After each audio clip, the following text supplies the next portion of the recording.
અને મહાશિવરાત્રિ તો એમ કહેવાય કે ભગવાન મહાદેવ સાક્ષાત દરેક લિંગોમાં વ્યાપ હોય છે, ચરાચર હોય છે.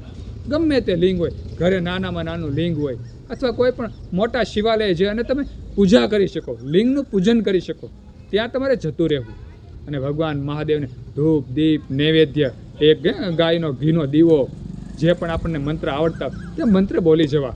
રુદ્ર અભિષેક છે, રુદ્રાક્ષ સ્ત્રોત છે, શિવ ચાલીસા છે, શિવ પંચાક્ષર છે, જે પણ તમને ફાવતું હોય તે ભગવાન મહાદેવની શિવલિંગ સમક્ષ બોલવું. આખો દિવસ ઓમ નમઃ શિવાય જાપ કરવા. આજે મહાશિવરાત્રિ છે ને તે ખૂબ પાવનકારી દિવસ ગણાય છે. ભગવાન મહાદેવના આશીર્વાદ ખૂબ વરસે છે. જે ભક્ત શિવલિંગનું પૂજન કરે છે ને તેની ઉપર 100% ભગવાન મહાદેવના આશીર્વાદ વરસી જ જાય છે. ખૂબ સુંદર અને ખૂબ પાવનકારી દિવસ છે. હિન્દુ સનાતન ધર્મનો સૌથી મોટો તહેવાર કહેવાય છે. એટલે ખાસ જેના જીવનમાં ધનની કમી હોય, લક્ષ્મીની કમી હોય, તે ભગવાન ભોળાનાથની શિવલિંગનું પૂજન મહાશિવરાત્રિના દિવસે બિલીપત્રથી કરજો. ભગવાન મહાદેવની કૃપા 100% નહીં પણ 1001% વરસી જશે. મહાદેવ.